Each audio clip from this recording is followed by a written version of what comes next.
When you think of the deadliest snipers, who do you think of? Chris Kyle? Simo Häyhä? Or do you think of a sniper so in the shadows that his name is erased from all history books? Yes, one of the deadliest snipers was not molded by the Army. He never wore a uniform. He became a sniper at an age when most people are thinking of their retirement, and he vanished as fast as he appeared. If you don't know the story of Jack Henson, one of the deadliest snipers of all time, you will soon.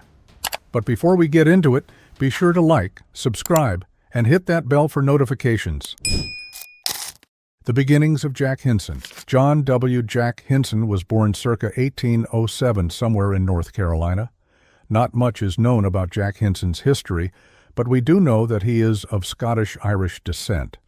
Not only that, but Henson was not someone who came from humble beginnings and was molded into a killer from circumstance. He was a wealthy plantation and slave owner, the type of person whose power comes from wealth, not strength. Makes you wonder how a guy like him ended up getting this far. Henson was the owner of Bubbling Springs, a plantation whose name also doesn't invoke a feeling of death, but relaxation. During this time, he lived a quiet life with his wife and 10 children, and his farm in Stewart County, Tennessee, grew to a pretty sizable level. By the standards of the time, he had an everyday life, living the American dream his ancestors had promised. But then, horror struck his home. The legend begins. Now here is where the legend of Henson is born. The story you may have heard, if you heard of this man at all, was that Henson was unpolitical. He didn't care for either side of the Civil War and even voted against secession from the Union despite owning slaves. He even discouraged his kids from going to war. Henson seemed to have sympathies for the Union. Enter the Union Brigadier General and the future 18th President of the United States, Ulysses S. Grant, when he was in the area during the attack on Fort Donelson and Fort Henry in February of 1862. Henson and his family lived on the Kentucky-Tennessee border. This part of the U.S. was trapped in two worlds. It wasn't quite north, but it wasn't in the deep South. Some people sympathized with the Union, others with the Confederacy. Grant, freshly from capturing Fort Henry and Fort Donelson, needed a temporary headquarters, and the Hensons hosted them. Grant even used their plantation as a headquarters for a while. According to the legend, Henson was about peace and was going with the flow. If someone needed to be hosted, he'd do it, Union or Confederacy. But while peace was his option, tragedy would soon overtake him. When the Civil War began, Jack stayed home. He wanted little to do with it and preferred to focus on raising his sons and being a family man, rather than getting into the specifics of the war. A noble thought, and one he planned on standing his ground on. But soon, the war would come knock-knocking on his front door. The death of his sons. Some of Jack's children were joining the Confederacy, but Jack remained neutral. To him, what his kids did was their own business. Another child joined a militia group. Jack remained unblown by the wind. He had a plantation to manage, not a war to fight. But then, an outside force came in and dragged him from his neutral position. Who were they? The Bushwhackers.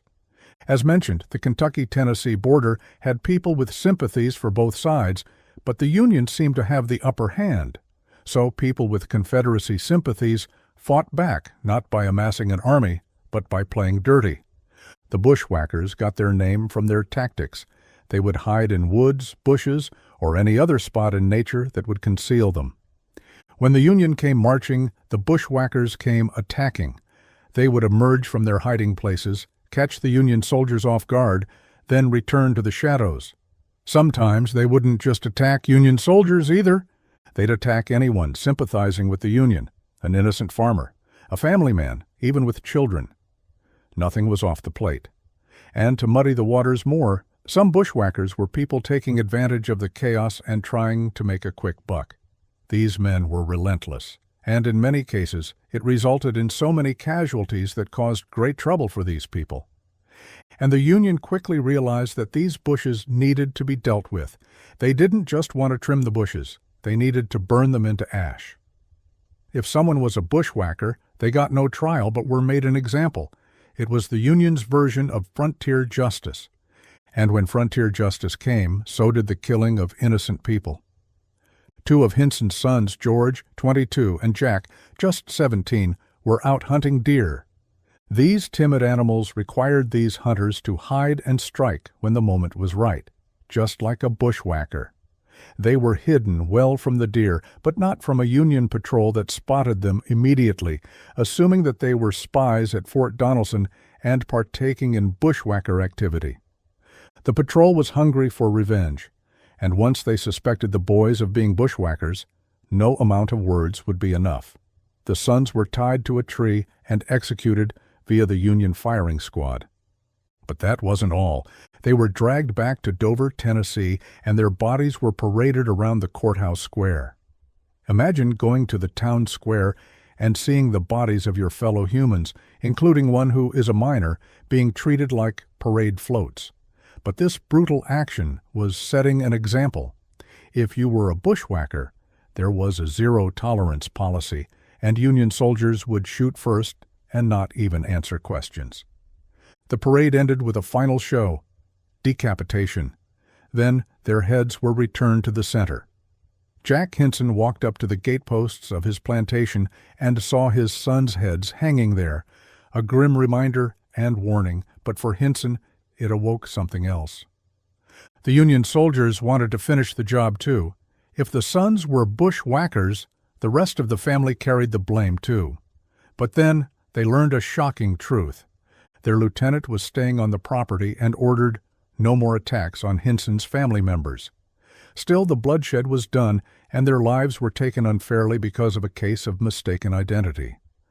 No father should live to see the death of his kids, and in this case, it was a tragic murder of two innocent people.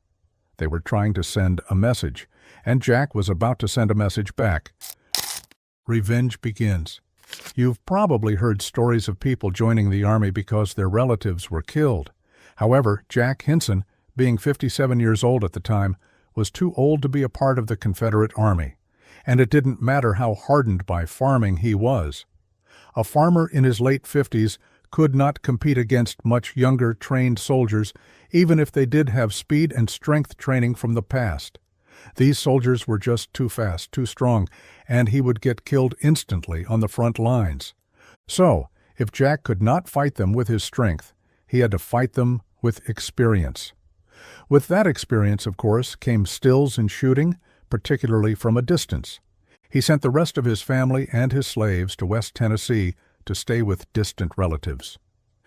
If things went south, it would be his head on the pike, but not his beloved family members. And so his revenge for his children began, but not before making a weapon. A good revenge story needs an iconic weapon, and being rich, Jack could easily commission one, a .50 caliber rifle with a percussion cap muzzleloader similar to the Whitworth rifle. This type of rifle offered a single-shot muzzleloader with intense accuracy for this era. The rifle could also have telescopic sight, making this one of the first sniper rifles ever made. Though many Confederate sharpshooters used these, Henson's one of the most known, and with this great power came great additions, which Jack made sure to include if he was going to enact his revenge story. What were some of those? Well, besides the commissioned rifle itself, he also added a couple of other goodies not found on your average gun. The percussion cap made in the 1820s would let Jack hunt his killers, rain or shine. With such a cap, it made the percussion lock system work for all sorts of guns, including long guns, rifles, or anything with a cap lock mechanism. With this type of cap on it, it meant that he was able to hit targets without issues in inaccuracy. He also commissioned the rifle to be as long as possible, 41 inches, 17 pounds, half a mile of distance. He may have been old, but Jack could make a weapon that would give him the upper hand. It did pack some weight to it, but for Jack, it meant he just had more on his shoulders to get revenge for the death of his sons. At the time, the Whitworth rifle was considered the best of the best, especially when it came to accuracy. Compared to the other French, British, and American rifles, they didn't hold a candle to those produced by Joseph Whitworth. So what did Jack do after that? He went hunting, of course. He learned who ordered the deaths of his sons and who placed the heads on the goalposts, the routes they went on, and the terrain surrounding them. He soon mapped a plan to make his revenge known. The first target was the lieutenant who ordered the death of his sons. He was riding in the front of his column, and then everything went black as a bullet struck him. Shortly after this death, the soldier who placed the heads on the gateposts had his own life ended. With that, Henson's revenge was complete. However, the cycle of revenge would soon take an ugly turn. The Union soldiers realized what had happened. The Hensons were gone, and the ones who killed his sons had been shot. They set their sights on Jack's plantation and burned it to the ground, even though not a soul rested in there. Now, Jack was a wanted man without a plantation to come home to. He had nothing left to lose. Jack's rampage continued during the rest of the Civil War. Gunboats, military transports alongside the Tennessee and Cumberland rivers were his playgrounds. Legend has it that Henson killed over 100 soldiers. With his rifle, he could snipe them off from a far distance and get away before the soldiers could even realize where the gunshot was coming from. One kill was as far as 1,000 yards, which is insane for the time, and the cycle of violence grew. Another one of Henson's sons, Robert, led a guerrilla band and was killed in action. The locals helped Jack himself escape. He helped guide Nathan Bedford Forrest to raid a Union supply base. Henson even used the chaos to settle old grudges with gunpowder. Albert Rougemont was one of his neighbors, and they had a dispute. The dispute? Rougemont testified against Henson during a civil court case where Jack was accused of altering a neighborhood road. During this, the Union provost marshal and other neighbors attested to the decades of violence and his Secesh position during the beginning of the war, but his response was never recorded. It seemed that Henson, once a timid man, let out his inner beast, not only getting justifiable revenge, but revenge on pettier arguments. So you think that Henson would eventually get caught, right? Not exactly. The man was a ghost who haunted Union soldiers, and he got away with it. While the Union won, Jack Henson never faced any consequences. Even with the Union regiments on his toes, trying to follow him, he never was found. Part of it was the locals and his constant movement. Even though he did get angry and killed his neighbor, and there was testament against him, at the end of the day, Henson was able to cheat death and angry Union soldiers. After the war ended, nobody came after him. He returned to a quiet life and settled his estate to George, his son, which involved paying taxes, voting, and some legal trouble, just like he did throughout the war. In 1867, 7 acres of timber off Bubbling Springs were sold to the first superintendent of the National Cemetery. Henson eventually died on April 28, 1874, at his home around the White Oak Magnolia area in Tennessee. On the day of his death, he mentioned a pain in between his shoulders.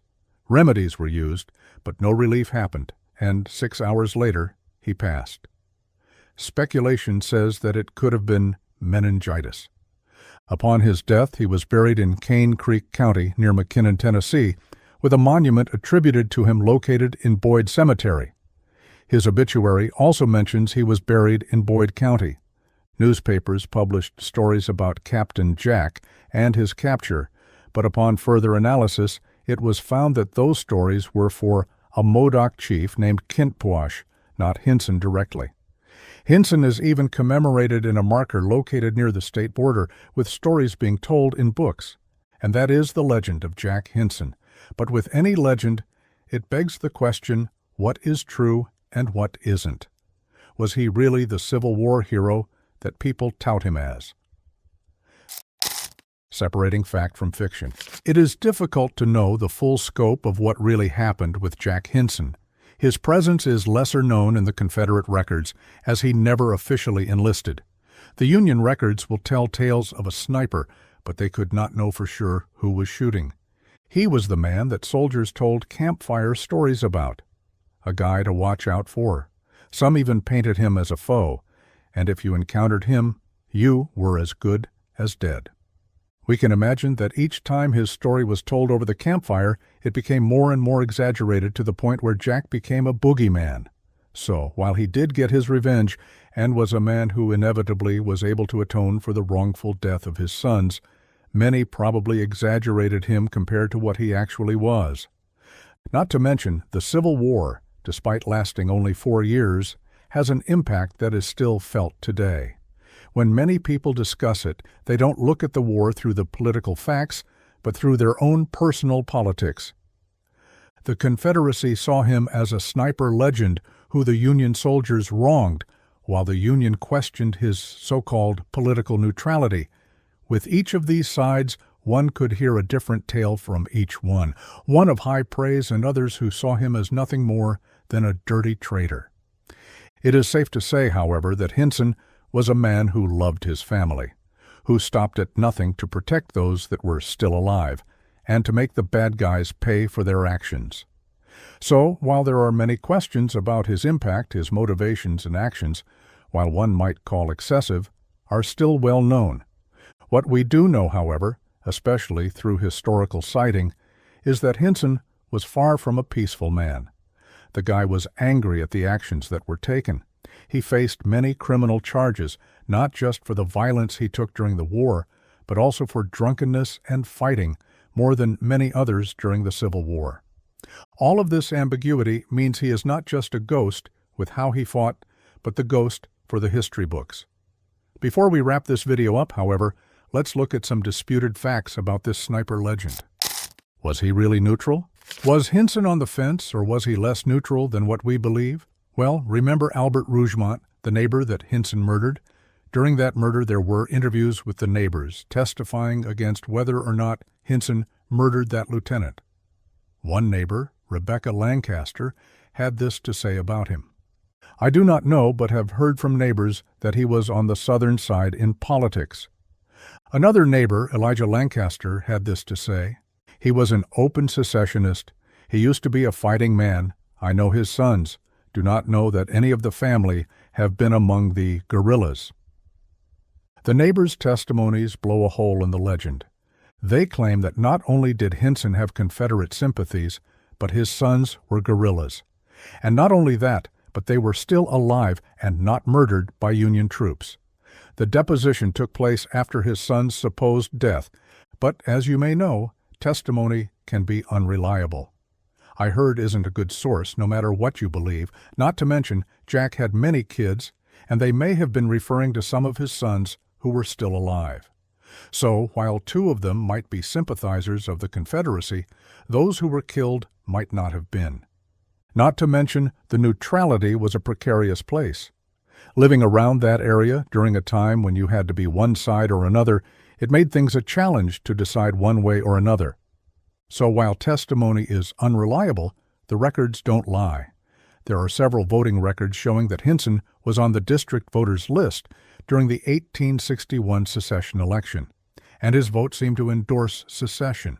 In addition, he was part of the voters to ratify the Confederacy's Constitution and to elect the President and Vice President of the Confederacy. These records and testimonies do paint a different picture of Jack Henson. He was not a politically neutral man who only joined the Confederacy when he was pushed to his limit, but someone who was on their side all along. And as a slave owner, it seems even more outlandish that he would be neutral in all of this. Even if it were brought forth because of revenge, you have to look at all sides of the story and all facts before making a decision. The truth is that only Henson and his family knew his political beliefs, and they are long dead. The records will show one side, but they can't fully capture what a man truly believes. So, while it is easy to point fingers one way or another, the time is best spent looking at other parts of his legends, facts that one might question about this legendary sniper, such as whether he really had more than 100 kills.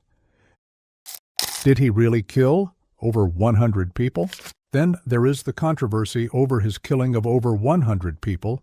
Some say his rifle was able to pick off Lincoln's army one person at a time, so if you do the math, it would be possible to get to 100 kills with the slow picking off of these guys. Over the course of a few years, however, it is possible that Jack, while sitting in a tree, would be able to take out each and every one of those Confederate soldiers. Others say that the number of people he killed was exaggerated to create a Confederate legend. So what's the truth? Is this man as much of a cold-blooded killer as one would say? One clue may be in his rifle. Jack Henson's rifle is covered with notches, small markings that tally up his total kills. A man falls and a notch is made. With the rifle, we can count each notch, and the grand total is 36. While that is certainly an impressive number of kills, it's nowhere near 100. However, others argue that the number is more meaningful than you think. The number of notches reflects how many Union officers he killed, not ordinary soldiers. Many of the guys that he killed, such as the lieutenant who beheaded his sons and put them on a pike, were of a higher rank than ordinary guys. Some people noted that when they touched the rifle, those notches were not how he recorded kills, but instead the percussion caps. Henson hammered them in on the rail, measuring each kill. Those who have held it, while they note the size, also note that from the tip of the gun all the way to the stock, percussion cap marks are there. What do you think? Did he kill over 100 people? Or did legend help to increase that number? Being able to make multiple headshots against a moving target on a boat with a rifle that is primitive from 50 yards would be impressive in itself, but Henson did it from 500 yards, 10 times the length. Still, when one wishes to get revenge, anything is possible. Is there any other way to determine the validity of Henson and his actions? Where the rifle is now. One way to do this is through seeing the rifle. Though historians have pored over it time and time again, maybe a little bit of magic will tell us more about just how many kills this legendary sniper has. How can one see it? If you want to see it for yourself, the rifle is currently owned by retired Judge Ben Hall McFarland in Murfreesboro, Tennessee. He is a long-standing descendant of Henson, which is how he came into possession of the rifle. However, the rifle rarely gets to be seen by the public, with the last public display being all the way back in 2011. While it has been over a decade since it was last on display, records of people attending the event are still available. More than 110 people went to visit the rifle and enjoy the story of Jack Henson. Judge Ben Hall McFarland showcased the rifle and also told the story of Henson to attendees. He also spoke about how the rifle ended up in his family's hands.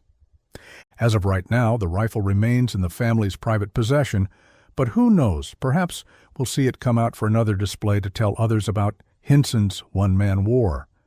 So, what are our thoughts about the legend of Jack Henson? While aspects of Jack's life, such as total confirmed kills and where his true allegiances lie, are up for debate, his legend is still told by Civil War enthusiasts and weird history people alike. After all, it's a revenge story that feels like one for the movies. His home was burned, and his rage burned brighter. His name isn't told in the history books, but his escapades inspired many stories. His story proved that no matter how old you are, the call of duty can come ringing, and sometimes it can come bursting through your home. Though there is speculation, none of us were there. The politics of Henson might have been complicated or simpler than we all thought. His story keeps us fascinated and will continue to do so for generations to come.